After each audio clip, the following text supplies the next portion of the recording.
नमस्कार बच्चों, मैं दिव्यश्री श्री मधुकेश्वर प्रौढ़शाला होदिಗೆರೆ चನ್ನगिरी तालुकु दावणಗೆರೆ जिले में काम कर रही हूँ।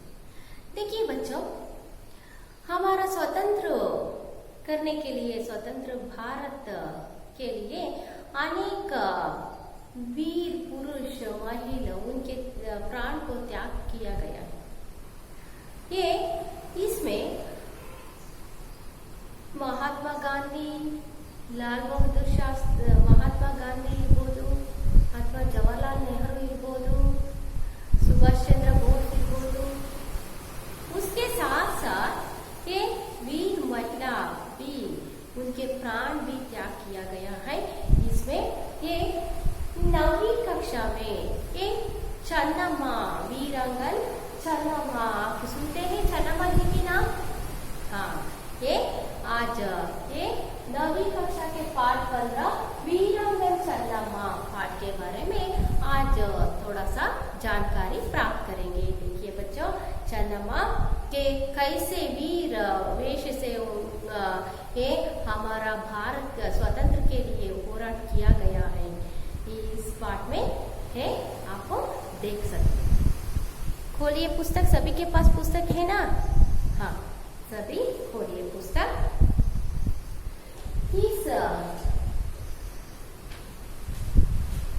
पहले इस पाठ में शब्दार्थ के बारे में देखना चाहिए। शब्दार्थ, ये शब्दार्थ को देखिए।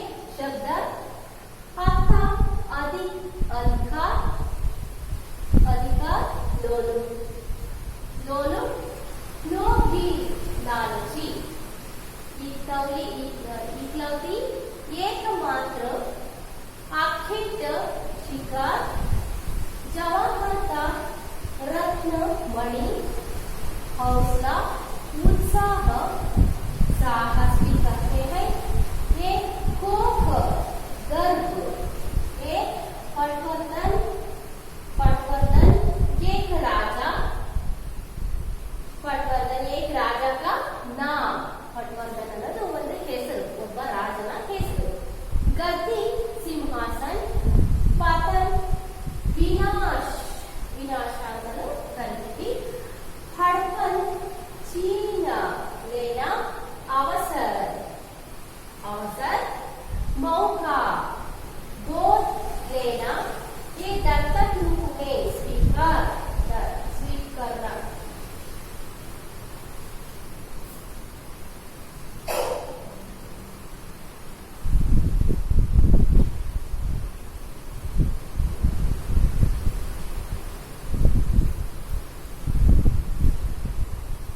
गोद लेना, दत्तक रूप में स्वीकारना, सौदा करना, लेना, लेना देना का व्यापार, सौदा करना लेना, लेन देने का व्यापार।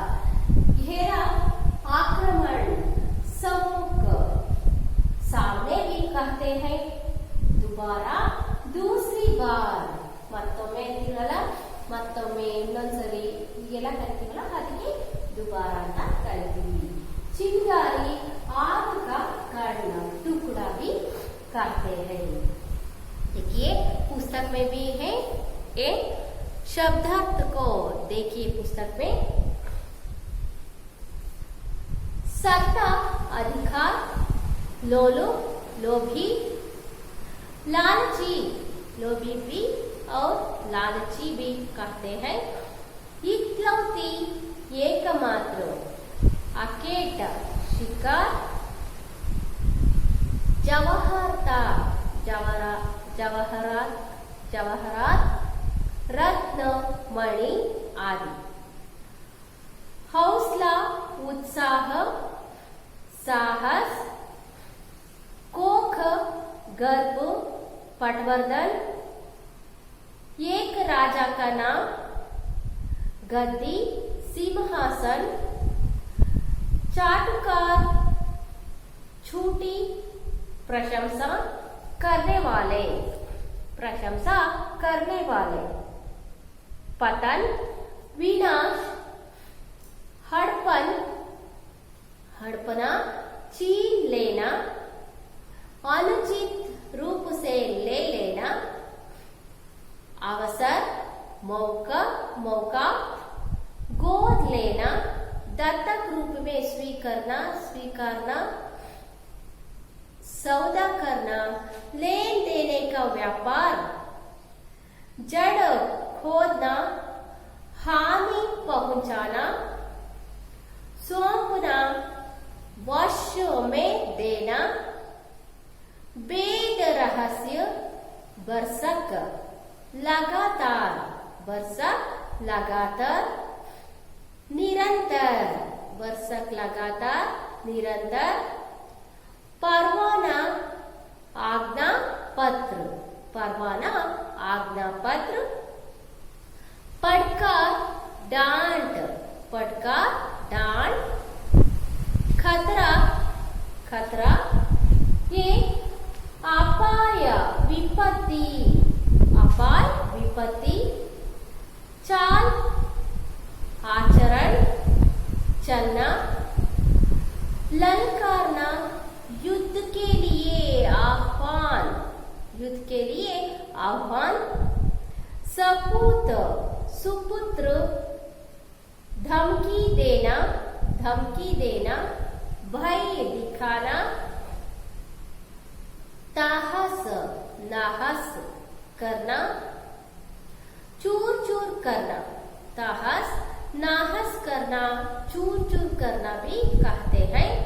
मर्दानी वेश, मर्दानी वेश, पुरुष वेश, योद्ध सैनिक, घेरा आक्रमण, सम्मुख सामने, दुबरा दोबारा दूसरी बार, चिनगारी आग का कण टुकड़ा। देखिए ये सभी नाये शब्द के अर्थ होते हैं और शब्दार्थ भी कहते हैं। देखिए चन्नम्मा के बारे में आपको ये थोड़ा सा जानकारी होते हैं। चन्नम्मा ये बहुत वीर वेश के ये स्त्री होते हैं ಅಲ್ವಾ? ಚನ್ನಮ್ಮನ ಬಗ್ಗೆ ನಿಮಗೆ ಗೊತ್ತಿದೆ ಸ್ವಲ್ಪ ಸ್ವಲ್ಪ ನಾನು. ಕಿತ್ತೂರಿನ ಒಂದು ಚೆನ್ನಮ್ಮ, ಕಿತ್ತೂರನ್ನ ಯಾವ ರೀತಿ ಅವರು ವಶಪಡಿಸಿಕೊಂಡು ಬ್ರಿಟಿಷ್ ಗೆ ಸಾಥ ಕೈಸೆ ವೀರ್ ವೇಷ ಸೆ ಯುದ್ಧ ಕಿಯ ಗಯೆ ಹೇ, ಬ್ರಿಟಿಷರೊಂದಿಗೆ ಯಾವ ರೀತಿ ವೀರ ವೇಷದಿಂದ ಅವರು ಯುದ್ಧವನ್ನ ಮಾಡ್ತಾರೆ ಅನ್ನೋದನ್ನ ನೀವು ಹಲವಾರು ಧಾರಾವಾಹಿಗಳ ಮೂಲಕ ಇರ್ಬೋದು, ಚಿತ್ರಗಳ ಮೂಲಕ ಇರ್ಬೋದು, ಈ ಚೆನ್ನಮ್ಮನ ಬಗ್ಗೆ ನೀವು ತಿಳ್ಕೊಂಡಿದ್ದೀರಾ, ನೋಡಿದ್ದೀರಾ. इसके लिए एक पाठ भी है, ये देखिए ये वीरांगन चन्नम्मा 15 पाठ। इस पाठ के पहले आशय को देखना चाहिए, शब्दार्थ के बाद ये पाठ के आशय क्या है और पाठ से आप क्या सीख सकते हैं. ಪಾಠದ ಮೂಲಕ ನೀವು ಏನನ್ನ ತಿಳ್ಕೊಂತೀರಾ, ಈ ಪಾಠದ ಆಶಯ ಏನಾಗಿದೆ ಅನ್ನೋದನ್ನ ನಾವು ನೋಡೋಣ. छात्र कर्नाटक की वीर महिला चन्नम्मा की देशभक्ति का परिचय प्राप्त करते हैं ಅಲ್ವಾ. ಕರ್ನಾಟಕದ ವೀರ ವನಿತೆ, ವೀರ ಸ್ತ್ರೀ ಆಗಿರ್ತಕ್ಕಂಥ ಚನ್ನಮ್ಮರವರ ಪರಿಚಯವನ್ನ ಮಾಡ್ಕೊಂತೀವಿ. और उसके साथ उनके ये ದೇಶಭಕ್ತಿ ಕಿತನೆ ಹೈ, ಅವರಲ್ಲಿ ಇರ್ತಕ್ಕಂಥ ದೇಶಭಕ್ತಿ ಎಷ್ಟೊಂದು ಅನ್ನೋದನ್ನ ನಾವು ತಿಳ್ಕೋಬಹುದು.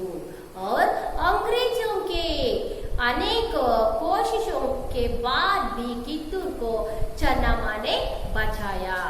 अंग्रेजियವರು ಬ್ರಿಟಿಷರು, ಅಂಗ್ರೇಜಿ मतलब कौन ಬ್ರಿಟಿಷರು ಯಾವ ರೀತಿ ಪ್ರಯತ್ನವನ್ನ ಮಾಡಿದ್ರು ಒಂದು ಏನೋ ಕಿತ್ತೂರನ್ನ ವಶಪಡಿಸಿಕೊಳ್ಳೋದಿಕ್ಕೆ, ಆದ್ರೂ ಸಹ ಚೆನ್ನಮ್ಮ ಯಾವ ರೀತಿ ಅವರಿಗೆ ಏನೋ ಕಿತ್ತೂರನ್ನ ಬಿಟ್ಕೊಡ್ಲಿಲ್ಲ ಅನ್ನೋದನ್ನ ನಾವು ಈ ಮೂಲಕ ನೋಡಬಹುದಾಗಿದೆ. और उसके साथ चन्नम्मा के बंदी बन जाने के कारण कित्तूर अंग्रेजों के वश में गया. ಯಾವ ರೀತಿ ಪಿತೂರಿಯೊಂದಿಗೆ ಬಂದಿಯನ್ನ ಚೆನ್ನಮ್ಮನನ್ನ ಬಂಧಿತಳನ್ನಾಗಿ ಮಾಡ್ತಾರೆ. और उसके साथ कित्तूर को कैसे वश किया गया है ಬ್ರಿಟಿಷ್, ಆದ್ರ ಬಂಧಿತಳ ಆಗಿ ಆದ ನಂತರ ಚೆನ್ನಮ್ಮನನ್ನ ಯಾವ ರೀತಿ ಕಿತ್ತೂರನ್ನ ಯಾವ ರೀತಿ ವಶಪಡಿಸಿಕೊಳ್ತಾರೆ ಅನ್ನೋದನ್ನ ಈ ಪಾಠದ ಮೂಲಕ ನಾವು ನೋಡಬಹುದಾಗಿದೆ. और उसके साथ चन्नम्मा जैसे वीर महिला के कारण कर्नाटक गर्व का अनुभव करता है ಅಲ್ವಾ.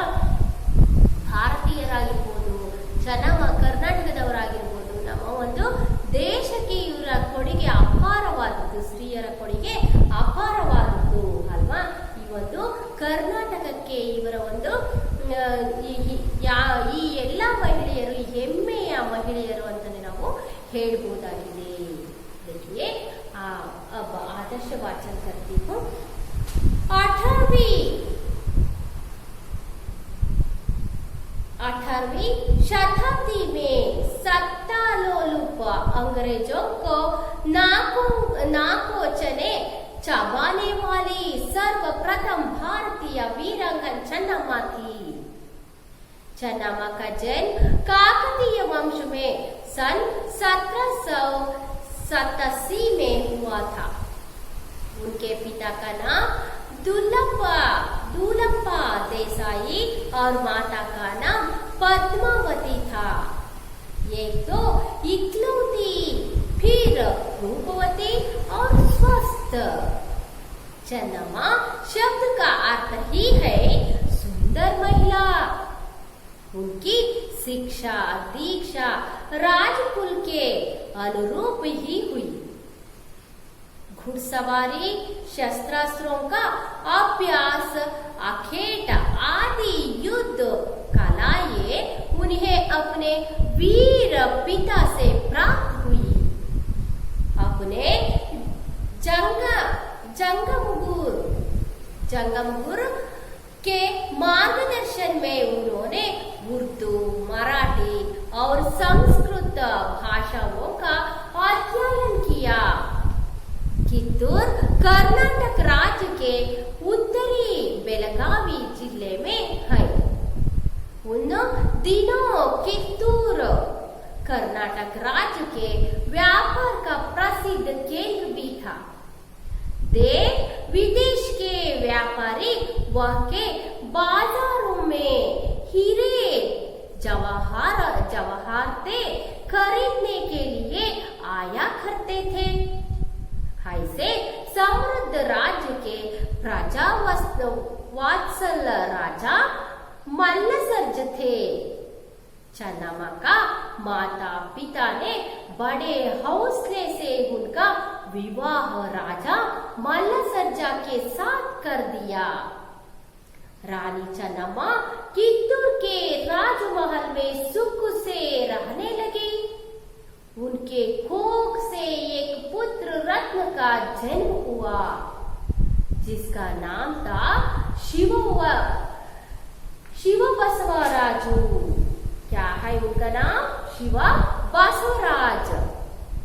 लेकिन बचपन में ही उनकी मृत्यु हुई. राजा मल्लसर्जा की पहली पत्नी थी रुद्रम्मा. पूना के पटवर्धन ने मल्लसर्जा को चालाकी से बंदी बना लिया. वही उनकी मृत्यु हो गई. मल्लसर्जा की मृत्यु के बाद चन्नम्मा ने रुद्रम्मा के पुत्र शिवलिंग रुद्रसर्ज को गद्दी पर बिठाया. शिवलिंग रुद्रसर्ज ने चन्नम्मा की सलाह को हवा में उड़ाकर चुड़कारों से गहरी मित्रता कर ली, जिससे कित्तूर का पतन शुरू हुआ. राजा शिवलिंग रुद्रसर्जा की मृत्यु 11 सितंबर 1824 को हुई. इसे अंग्रेजों ने कित्तूर राज्य को हड़पने का बड़ा अच्छा अवसर समझा. राजा निस्संतान मारा था. उसने अपने एक संबंधी गुरुलिंग मल्लसर्जा को गोद दिया था. लेकिन अंग्रेज गोद लिए पुत्र को उत्तराधिकारी नहीं मानते थे. उस समय डालहौसी गवर्नर जनरल थे. ऐसे अवसर पर रानी चन्नम्मा ने कित्तूर राज्य को संभाल कर रक्षा करने की कसम खाई. कित्तूर राज्य में अंग्रेजी सैनिकों के प्रवेश से रानी चन्नम्मा का रक्त खौल उठा, लेकिन उस समय में कुछ नहीं कर सकी. अंग्रेजों से लोहा लेने के लिए उन्होंने भीतर ही भीतर तैयारी आरंभ कर दी। अंग्रेजी प्रतिनिधि थाइक्रे ने रानी चन्नम्मा को भांति भांति के संदेश भेजे, मगर रानी अपनी स्वाधीनता का सौदा करने पर राजी न हुई। इसी समय थाइक्रे को कित्तूर राज्य के यल्लप्पा शेट्टी और वेंकटराव नामक देशद्रोही मिल गए। वे कित्तूर का नमक खाकर कित्तूर की जड़ खोदने में लगे हुए थे। थाइक्रे ने उन्हें कित्तूर का आधा राज्य सौंप देने की लालच दिखाई। बदले में वे कित्तूर के सभी वेद खोलने और भरसक सहायता करने को तैयार हो गए। दोनों ने कित्तूर का शासन भार संभालने का फरमान लेकर चन्नम्मा को दिया। उसे पढ़ते ही चन्नम्मा ने थाइक्रे का पत्र टुकड़े टुकड़े करते हुए कहा, हमने गोद लेकर अंग्रेजों के विरुद्ध कोई षड्यंत्र नहीं रचा है। गोद लेना हमारा अधिकार है, इसे थाइक्रे नहीं रोक सकता। हमारे घरेलू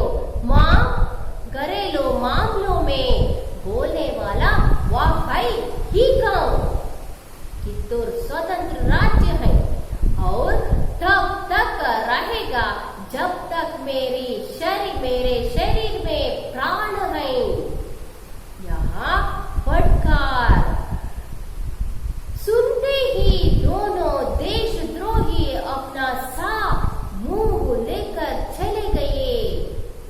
कित्तूर में गुरु सिद्धप्पा जैसे कुशल दीवान और बालण्णा, रायण्णा, गजवीर और चन्नबसप्पा जैसे वीर योद्धे थे, जिनके रहते कित्तूर के लिए कोई खतरा न था। देखिए ये चन्नम्मा कैसे वीर स्त्री होते हैं, वीर महिला होते हैं, कैसे ब्रिटिशों के साथ लड़ाई करते हैं। देखिए ये 18वीं शताब्दी में सत्तलोलुप अंग्रेजों को नाक चने जापाने वाली सर्वप्रथम भारतीय ವೀರಾಂಗ ಚೆನ್ನಮ್ಮ 18ನೇ ಶತಮಾನದಲ್ಲಿ ಏನು ಅಂಗ್ರೇಜಿಗಳ ಮೂಗುವಿರತಕ್ಕಂತ ಕೆಲಸವನ್ನ ಮಾಡಿರ್ತಕ್ಕಂತ ಸರ್ವಪ್ರಥಮ ಮಹಿಳೆ ಅಂದ್ರೆ ನಮ್ಮ ಕಿತ್ತೂರಿನ ಚೆನ್ನಮ್ಮ। ಚೆನ್ನಮ್ಮ का जन्म एक काकतीय वंश में काकतीय वंश अंडरलाइन कीजिए। ಅವರ ಒಂದು ಜನ್ಮ ಕಾಕತೀಯ ವಂಶದಲ್ಲಿ 1778ರಲ್ಲಿ ಇವರು ಜನ್ಮಿಸ್ತಾರೆ ಕಾಕತೀಯ ವಂಶದಲ್ಲಿ। उनके पिता का नाम दूलप्पा देसाई अंडरलाइन कीजिए और माता का नाम पद्मावती, ये भी अंडरलाइन कीजिए। पिता का नाम क्या है? दूलप्पा देसाई और माता पद्मावती होती हैं। एक तो इकलौती फिर रूपवती और स्वस्थ ನೋಡಲಿಕ್ಕೆ ಏಕಮಾತ್ರ ಅಂದ್ರೆ ನೇರವಾಗಿರ್ತಕ್ಕಂಥ ಮತ್ತೆ ತುಂಬಾ ರೂಪವತಿ ಸೌಂದರ್ಯದಿಂದ ಕೂಡಿರ್ತಕ್ಕಂಥ, ಅಷ್ಟೇ ಅಲ್ಲ ಸದೃಢ ಶರೀರವನ್ನ ಆರೋಗ್ಯವಂತ ಶರೀರವನ್ನ ಸಹ ಇಟ್ಕೊಂಡಿರ್ತಕ್ಕಂಥ ಮಹಿಳೆ ಇವರಾಗಿದ್ರು। ಚೆನ್ನಮ್ಮ ಶಬ್ದ का अर्थ ही है सुंदर महिला। ಚೆನ್ನಮ್ಮ ಅನ್ನೋ ಒಂದು ಶಬ್ದದ ಅರ್ಥನೇ ಏನಪ್ಪಾ ಅಂದ್ರೆ सुंदर महिला। क्या है? सुंदर महिला। अंडरलाइन कीजिए ये शब्द भी। उनकी शिक्षा दीक्षा राजकुल के अनुरूपता ही हुई। ಅವರ ಒಂದು ಶಿಕ್ಷಣ ರಾಜಕುಲದಲ್ಲಿ ಯಾವ ರೀತಿಯಾಗಿ ನಡೀತಿತ್ತು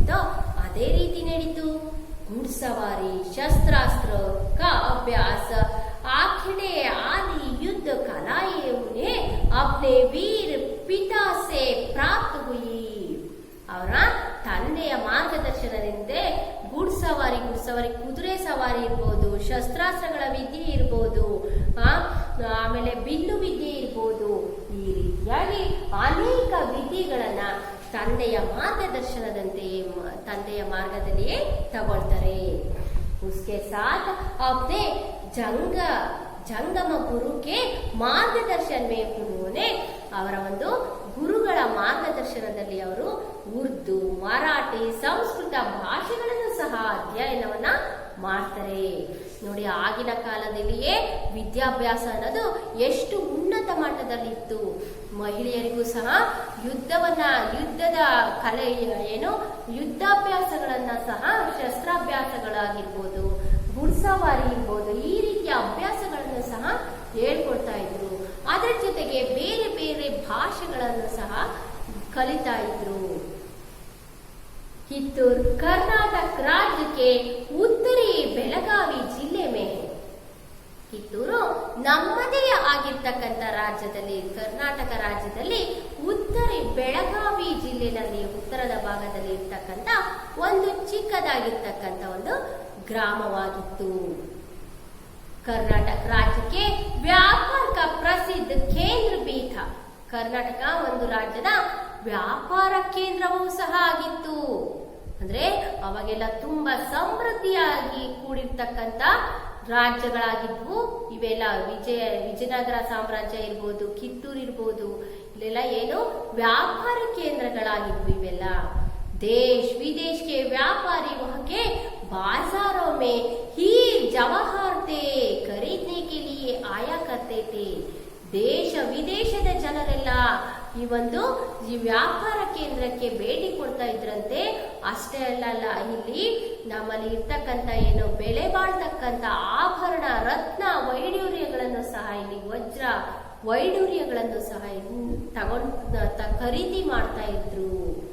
ಅಷ್ಟೇ ಅಲ್ಲ, ಐಸೆ ಸಮೃದ್ಧ ರಾಜ್ಯಕ್ಕೆ ಪ್ರಜಾವತ್ಸಲ ರಾಜ ಮಲ್ಲಸರ್ಜನ್. ಕಿತ್ತೂರಿನ ರಾಜ ಯಾರಾಗಿದ್ರು, ಏನು ತುಂಬಾ ಪ್ರಜೆಗಳು ಅಂದ್ರೆ ಪ್ರಾಣವನ್ನೇ ಬಿಡ್ತಕ್ಕಂಥ ರಾಜ ಇದ್ರು. ಅವ್ರು ಯಾರಪ್ಪ ಅಂದ್ರೆ ಮಲ್ಲಸರ್ಜ. चन्नमा के माता पिता ने बड़े हौसले से उनका विवाह राजा मल्लसर्जा के साथ कर दिया. ತುಂಬಾ ಅವಸರವಾಗಿ ಮಲ್ಲಸರ್ಜನ ಜೊತೆನಲ್ಲಿ ಇವರ ಒಂದು ವಿವಾಹವನ್ನ ಮಾಡ್ತಾರೆ. ಯಾರ? ಚೆನ್ನಮ್ಮನ ವಿವಾಹವನ್ನ ಮಾಡ್ತಾರೆ. ಈಗ ಚೆನ್ನಮ್ಮನ ಪತಿ ಯಾರಾಗ್ತಾರೆ? ಮಲ್ಲಸರ್ಜ ಆಗ್ತಾರೆ. रानी चन्नम्मा कित्तूर के राजमहल में सुख से रहते थे. ಮಲ್ಲಸರ್ಜನ ಒಂದು ಸಮ್ಮುಖದಲ್ಲಿ ಕಿತ್ತೂರಿನಲ್ಲಿ ಇವರು ತುಂಬಾ ಸುಖ ಸಮೃದ್ಧಿಯಿಂದ ವಾಸವಾಗಿರ್ತಾರೆ. ಉನ್ಕಿ ಕೋಕ್ ಸೆ ಏಕ್ ಪುತ್ರ ರತ್ನ ಕಾ ಜನ್ಮ ಹುವಾ. ಅವರ ಮಡಿನಲ್ಲಿ ಒಂದು ಪುತ್ರನ ಜನ್ಮವೂ ಸಹ ಆಗುತ್ತೆ. ಇಸ್ಕಾ ನಾಮ್ ತಾ ಶಿವಬಸವರಾಜು. ಅವರ ಹೆಸರೇ ಏನು ಅಂದ್ರೆ ಶಿವಬಸವರಾಜು. ಲೇಕಿನ್ ಬಚಪನ್ ಮೇ ಹಿ ಉಸ್ಕಿ ಮೃತ್ಯು ಹುಯಿ. ಆದ್ರೆ ಆ ಮಗು ಬಹಳ ದಿನ ಉಳಿಯೋದಿಲ್ಲ, ಚಿಕ್ಕ ವಯಸ್ಸಿನಲ್ಲಿ ಏನು ಮೃತ್ಯುಗೆ ಈಡಾಗುತ್ತದೆ. देखो राजा मल्लसर्ज की पहली पत्नी थी रुद्रಮ್ಮ. ಮೊದಲನೇ ಹೆಂಡತಿ ಇದ್ರು, ಅವರ ಹೆಸರು ರಾಜ ಮಲ್ಲಸರ್ಜನ ಮೊದಲನೇ ಹೆಂಡತಿ ಇದ್ರು, ಅವರ ಹೆಸರು ರುದ್ರಮ್ಮ ಅಂತ. ಪೂನಾಕ್ಕೆ ಪಟವರ್ಧನ್ ने मल्लसर्जा को चालाकी से बंदी बना दिया. ಈ ಪಟವರ್ಧನ್ ಪೂನಾದ ರಾಜ ಆಗಿರ್ತಾರೆ. ಆ ರಾಜ ಏನ್ ಮಾಡ್ತಾರೆ, ತುಂಬಾ ಚಾಲಾಕದಿಂದ, ತುಂಬಾ ಕುಶಲತೆಯಿಂದ ಏನ್ ಮಾಡ್ತಾರೆ, ಮಲ್ಲಸರ್ಜನನ್ನ ಬಂಧಿಸ್ತಾರೆ. ಉನ್ಕಿ ಮೃತ್ಯು ಹೋಗಯಿ. ಅಷ್ಟೇ ಅಲ್ಲ, ಆ ಪೂನಾದಲ್ಲಿಯೇ ಅವರ ಮೃತ್ಯುನು ಸಹ ಆಗ್ಬಿಡುತ್ತೆ. मल्लसर्जा की मृत्यु के बाद चन्नम्मा ने रुद्रम्मा के पुत्र शिवलिंग रुद्र सर्ज को गद्दी पर बिठाया. ये उनके मृत्यु के बाद पुत्र को ಅವರ ತಂದೆಯ ನಂತರ ಮಗ ರುದ್ರಮ್ಮ ಅವರ ಮಗನನ್ನ ಇವರು ಗದ್ದಿ ಪರ್ ಬಿಠಾಯ ಅಂದ್ರೆ ಕುರ್ಚಿಯ ಮೇಲೆ, ಸಿಂಹಾಸನದ ಮೇಲೆ ಕೂರಿಸ್ತಾರೆ. ಆದ್ರೆ ರುದ್ರ चनमा की सलाह को हवा में उड़ाकर चुटकारों से गहरी मित्रता कर ली. ಏನು ಆದ್ರೆ ಈ ಯಾರು ಶಿವಲಿಂಗ ರುದ್ರ ಸರ್ಜೆ ಏನ್ ಮಾಡ್ತಾರೆ, ಚನ್ನಮ್ಮನ ಒಂದು ಆಜ್ಞೆಗಳನ್ನ ಪಾಲಿಸ್ತಿರ್ಲಿಲ್ಲ. ಅವರ ಮಾತುಗಳನ್ನೆಲ್ಲ ಏನ್ ಮಾಡ್ತಾ ಇದ್ರು, ಗಾಳಿಗೆ ತೂರ್ತಾ ಇದ್ರು. ಅಷ್ಟೇ ಅಲ್ಲ, ಅವರ ಏನು ಜಿಸ್ಸೆ ಕಿತ್ತೂರ್ ಕಾ ಪತನ್ ಶುರು ಹುವಾ, ಅವರು ಅಸಮರ್ಥರಾಗಿದ್ರು. ಅಲ್ಲಿಂದ ಈ ಒಂದು ಕಿತ್ತೂರಿನ ಅವನತಿ ಪ್ರಾರಂಭ ಆಗುತ್ತೆ. ಇದನ್ನೆಲ್ಲ ನೋಡ್ತಕ್ಕಂಥ ಬ್ರಿಟಿಷರ್ ಏನ್ ಮಾಡ್ತಾರೆ, ತನ್ನ ಕಿತ್ತೂರನ್ನ ವಶಪಡಿಸ್ಕೋಬೇಕು ಅಂತ ಕಾದು ಕುಳಿತಿರ್ತಾರೆ. ರಾಜ ಶಿವಲಿಂಗ ರುದ್ರ ಸರ್ಜ್ की मृत्यु 11 सितंबर 1824 को हुई. ಈ ಶಿವಲಿಂಗ ರುದ್ರ ಸರ್ಜನ ಒಂದು ಮೃತ್ಯು 11 ಸೆಪ್ಟೆಂಬರ್ 1824 ಆಗುತ್ತೆ. इसे अंग्रेजों ने कित्तूर राज्य को हड़पने का बड़ा अच्छा अवसर समझा. ಆಗ ಕಿತ್ತೂರನ್ನ ವಶಪಡಿಸ್ಕೋಬೇಕು ಅಂತ ಅಂಗ್ರೇಜಿಯರು ಕಾದು ಕುಳಿತಿರ್ತಾರೆ. ರಾಜ ನಿಸ್ಸಂತಾನ್ ಮಾರ್ಥ, ರಾಜನಿಗೆ ಯಾರು ಏನು ಸಂತಾನ ಇರ್ಲಿಲ್ಲ. ಹಾಗಾಗಿ उसने अपने एक संबंधी गुरुलिंग मल्लसर्जा को गोद लिया था. ಚೆನ್ನಮ್ಮ ಏನ್ ಮಾಡ್ತಾರೆ, ಗುರುಲಿಂಗ ಮಲ್ಲಸರ್ಜನನ್ನ ಮಡಿಲಿಗೆ ಹಾಕ್ಸ್ಕೊಂತಾರೆ. ದತ್ತು ಪುತ್ರನಾಗಿ ಸ್ವೀಕಾರ ಮಾಡ್ತಾರೆ. ಆದ್ರೆ ಲೇಕಿನ್ ಅಂಗ್ರೇಜ್ ಗೋದ್ ಲಿಯೇ ಪುತ್ರ ಕೋ ಉತ್ತರಾಧಿಕಾರಿ ನಹಿ ಮಾನ್ತೆ ಥೇ. ಏನು, ದತ್ತು ಪುತ್ರನಿಗೆ ಯಾವುದೇ ಉತ್ತರಾಧಿಕಾರವನ್ನ ಕೊಡಬಾರ್ದು ಅನ್ನೋ ಒಂದು ಆಜ್ಞೆಯನ್ನ ತರ್ತಾರೆ. उस समय डालहौसी गवर्नर जनरल थे. डालहौसी ये नाम सुनते तो ದತ್ತು ಮಕ್ಕಳಿಗೆ ಹಕ್ಕಿಲ್ಲ ಎಂಬ ಒಂದು ಏನು ಆಜ್ಞೆಯನ್ನ ಜಾರಿಗೆ ತರ್ತಾರೆ ಲಾರ್ಡ್ ಡಾಲಹೌಸಿ ಅವರು. ऐसे अवसर पर रानी चन्नम्मा ने कित्तूर राज्य को संभाल कर रक्षा करने की कसम गई. ಆಗ ಏನು ಕಿತ್ತೂರು ಚೆನ್ನಮ್ಮ, ರಾಣಿ ಚೆನ್ನಮ್ಮ ಏನು ಈ ಒಂದು ಏನು ಕಿತ್ತೂರನ್ನ ರಕ್ಷಣೆ ಮಾಡ್ತಕ್ಕಂತ ಕೆಲಸಕ್ಕೆ ಇವರೇ ಮುಂದಾಗ್ತಾರೆ. कित्तूर राज्य में अंग्रेजी सैनिकों के प्रवेश से रानी चन्नम्मा का रक्त खौल उठा. ನಾನು ಇರುವವರೆಗೂ ಅಂಗ್ರೇಜಿ ಜನರು ನಮ್ಮ ಏನು ಕಿತ್ತೂರನ್ನ ಪ್ರವೇಶ ಮಾಡೋದಕ್ಕೂ ಬಿಡೋದಿಲ್ಲ ಅಂತ ಹೇಳ್ತಾರೆ. ಲೇಕಿನ್ उस समय वे कुछ नहीं कर सकी. अंग्रेजों से लोग लेने के लिए उन्होंने भीतर ही भीतर तैयारी आरंभ कर दी. ಅಂಗ್ರೇಜಿಯರು ಇವರ ಮೇಲೆ ಹೋರಾಟವನ್ನ ಮಾಡೋದಕ್ಕೆ ಯುದ್ಧ ಲಡಾನೆ ಕೆ ಲಿಯೆ ಕ್ಯಾ ಕರ್ತೆ ಹೈ ಭೀತರ ಹಿ ಭೀತರ ಒಳಗಡೆ ಯುದ್ಧ ಏನು ತಯಾರಿ ಮಾಡ್ಕೊಂತಿರ್ತಾರೆ. ತಯಾರ ಆರಂಭ ಕಿಯೇ ಗಯೇ. अंग्रेजी प्रतिनिधि थैक्रे ने रानी चन्नम्मा को भांति के संदेश भेजी. ಠಾಕ್ರೆ ಸಾಹೇಬ್ ಅಂತ ಕೇಳಿದಿರಲ್ವಾ, ಆ ಠಾಕ್ರೆ ಸಾಹೇಬ್ ಏನ್ ಮಾಡ್ತಾರೆ, ಚೆನ್ನಮ್ಮರವರಿಗೆ ಸಂದೇಶಗಳನ್ನ ರವಾನೆ ಮಾಡ್ತಾರೆ. ಮಗ ರಾಣಿ अपनी स्वाधीनता का सौदा करने पर राजी न हुई. ನಾನು ಯಾವುದೇ ಕಾರಣಕ್ಕೂ ರಾಜಿಯನ್ನ ಬ್ರಿಟಿಷರೊಂದಿಗೆ ರಾಜಿಯನ್ನ ಮಾಡ್ಕೊಳ್ಳೋದಿಲ್ಲ ಅಂತ ರಾಣಿ ಚೆನ್ನಮ್ಮ ಹೇಳ್ತಾರೆ. ಆದ್ರೆ ಕಿತ್ತೂರು इसी समय ठाकरे को कित्तूर राज्य के यल्लप्पा शेट्टी और वेंकटराव नामक ದೇಶದ್ರೋಹಿ मिल गई. ಆಗ ಕಿತ್ತೂರಿನ ಇಬ್ರು ದೇಶದ್ರೋಹಿಗಳು ಠಾಕ್ರೆ ಅವರಿಗೆ ಸಿಗ್ತಾರೆ. ಯಾರಪ್ಪ ಅಂತಂದ್ರೆ ಯಲ್ಲಪ್ಪ ಶೆಟ್ಟಿ ಮತ್ತೆ ವೆಂಕಟರಾವ್ ಏನವರು. ಅವರು ಏನು नमक खाकर कित्तूर की छड़ खोदने में लगे हुए थे. ಕಿತ್ತೂರಿನ ಉಪ್ಪನ್ನೇ ತಿನ್ಬಿಟ್ಟು ಒಂದು ರಾಜ್ಯಕ್ಕೆ ದ್ರೋಹವನ್ನ ಬಗೆತಕ್ಕಂತ ಕೆಲಸವನ್ನು ಸಹ ಇವರಿಬ್ರು ಮಾಡ್ತಾರೆ. ಯಾರು? ವೆಂಕಟ ಯಲ್ಲಪ್ಪ ಶೆಟ್ಟಿ ಮತ್ತೆ ವೆಂಕಟರಾವ್ರವರು. ठाकरे ने उन्हें कित्तूर का आधा राज्य सौंप देने की लालच दिखाई. ನೀವು ಆ ಒಂದು ಕಿತ್ತೂರನ್ನ ನಮಗೆ ಏನು ನಮ್ಮ ವಶಕ್ಕೆ ಕೊಡಿಸಿದ್ದೆ ಆದ್ರೆ ನಿಮಗೆ ಅರ್ಧ ರಾಜ್ಯವನ್ನ ನಾನು ಕೊಡುತ್ತೀನಿ ಅಂತ ಠಾಕ್ರೆ ಅವರು ಇವರಿಬ್ರಿಗೂ ಏನು ಆಸೆಯನ್ನ ಲಾಲಚ್ ಅಂದ್ರೆ ಏನು ಆಸೆಯನ್ನ ತೋರಿಸ್ತಾರೆ. बदले में वे कित्तूर के सभी भेद खोले और बरसक सहायता करने को तैयार हो गए. ಆದ್ರಿಂದ ಇವರು ಕಿತ್ತೂರನ್ನ ಅವ್ರ ಕಡೆ ಬ್ರಿಟಿಷರಿಗೆ ಒಪ್ಪಿಸೋದಿಕ್ಕೆ ಬೇರೆ ಎಲ್ಲಾ ಸಹಾಯವನ್ನ ಠಾಕ್ರೆ ಅವರಿಗೆ ಮಾಡೋದಕ್ಕೆ ಪ್ರಾರಂಭ ಮಾಡ್ತಾರೆ. दोनों ने कित्तूर का शासन भार संभालने का परवाना लेकर चन्नम्मा को दिया. उसे पढ़ते ही चन्नम्मा ने ठाकरे को पत्र टुकड़े टुकड़े करते हुए कहा. ಏನು ಉತ್ತರಾಧಿಕಾರಿ ಏನು ದತ್ತು ಮಕ್ಕಳಿಗೆ ಹಕ್ಕಿಲ್ಲ ಅನ್ನೋ ಒಂದು ಪತ್ರವನ್ನ ಠಾಕ್ರೆ ಅವರಿಗೆ ಕೊಟ್ಟಾಗ ಆ ಒಂದು ಟುಕಡೆ ಏನು चन्नम्मा पढ़ने देखो संभालने के लिए शासन भार संभालने परवाना ಅಂದ್ರೆ ಕಪ್ಪವನ್ನ ಕೇಳಿದಾಗ ಏನ್ ಮಾಡ್ತಾರೆ ಈ ಒಂದು ಕಪ್ಪದ ಪತ್ರವನ್ನ ಏನ್ ಮಾಡ್ತಾರೆ ಟುಕಡೆ ಟುಕಡೆ करते हुए ಪೀಸ್ ಮಾಡಿ ಅರ್ಧ ಬಿಡ್ತಾರೆ. हमने गोद लेकर अंग्रेजों के विरुद्ध कोई षड्यंत्र नहीं रचा है.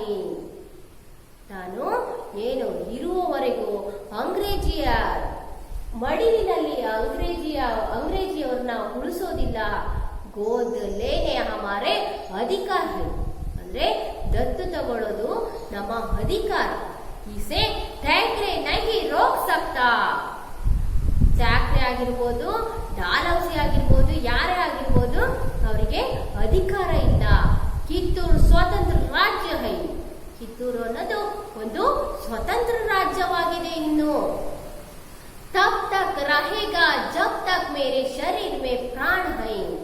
ಎಲ್ಲಿ ತನಕ ಕಿತ್ತೂರು ಸ್ವತಂತ್ರ ರಾಜ್ಯವಾಗಿರುತ್ತೆ ಅಂತ ಆ ಒಂದು ಪತ್ರವನ್ನ ಏನ್ ಮಾಡ್ತಾರೆ ಹರಿದು ಬಿಸಾಕ್ತಾರೆ ಚನ್ನಮ್ಮ. यहाँ फटकार सुनते ही दोनों देशद्रोही अपना सा मुंह लेकर चले गए. ಅವರಿಬ್ರು ಯಲ್ಲಪ್ಪ ಶೆಟ್ಟಿ ಮತ್ತೆ ವೆಂಕಟ ರಾವ್ ಬಂದಿರ್ತಾರಲ್ಲ ಅವರಿಬ್ರು ಏನ್ ಮಾಡ್ತಾರೆ ಅಸಹಾಯಕರಾಗಿ ಹೊರಗೆ ಹೋಗ್ತಾರೆ. ಆದ್ರೆ ಅವರ ದೇಶದ್ರೋಹಿ ಈ ಸಹಾಯವನ್ನೇನು ಕೆಲಸವನ್ನ ದೇಶದ್ರೋಹಿ ಕೆಲಸ ಮಾಡೋದನ್ನ ಬಿಡೋದಿಲ್ಲ, ಅಲ್ಲಿಗೆ ನಿಲ್ಲಿಸೋದಿಲ್ಲ, ಮುಂದುವರಿಸ್ತಾರೆ. देखो कित्तूर में गुरु सिद्धप्पा देखो यहाँ पढ़का कर सुनते ही दोनों देशद्रोही अपना सा मुंह लेकर चले गए. कित्तूर में गुरु सिद्धप्पा जैसे कुशल दीवान थे. ಅಲ್ಲಿ ಗುರುಸಿದ್ದಪ್ಪನವರು ದಿವಾನರಾಗಿದ್ರು. ಹಾಗೆ ಬಾಲಣ್ಣ, ರಾಯಣ್ಣ, गजवीर और चन्नबसप्ಪ जैसे वीर योद्ध भी होते हैं. ಇವರೆಲ್ಲರೂ ಸಹ ವೀರ ಪುರುಷರಾಗಿದ್ರು ಆ ಒಂದು ಕಿತ್ತೂರಿನ ರಕ್ಷಣೆಗಾಗಿ. जिनके रहते कित्तूर के लिए कोई खतरा न था. ಇವರೆಲ್ಲ ವಾಸವಾಗಿರುವವರೆಗೂ ಕಿತ್ತೂರಿನ ಒಂದು ಕಣವನ್ನು ಅವರು ಸರ್ವನಾಶ ಮಾಡೋದಿಕ್ಕಾಗೋದಿಲ್ಲ ಅಂತ ಚನ್ನಮ್ಮ ತುಂಬಾ ವೀರವೇಷದಿಂದ ಅವರಿಗೆ ಹೇಳಿ ಕಳಿಸ್ತಾರೆ. बच्चों ये सभी चन्नम्मा के ये ब्रिटिशों के साथ कैसे बातचीत करते हैं ये अगले आगे का भाग देखना चाहिए. और देखिए इसमें इस पाठ के संबंधित कुछ न कुछ प्रश्न होते हैं. एक वाक्य में उत्तर लिखिए या 2-3 वाक्यों में उत्तर लिखिए. ये पाठ के संबंधित यहाँ तक पाठ करते तो वहाँ से एक अंकों से प्रश्न आते हैं. आपको कल ये गृह पाठ के लिए आपको लिख लीजिए. इस तक का पाठ सुनने का सभी को धन्यवाद करती हूँ. धन्यवाद.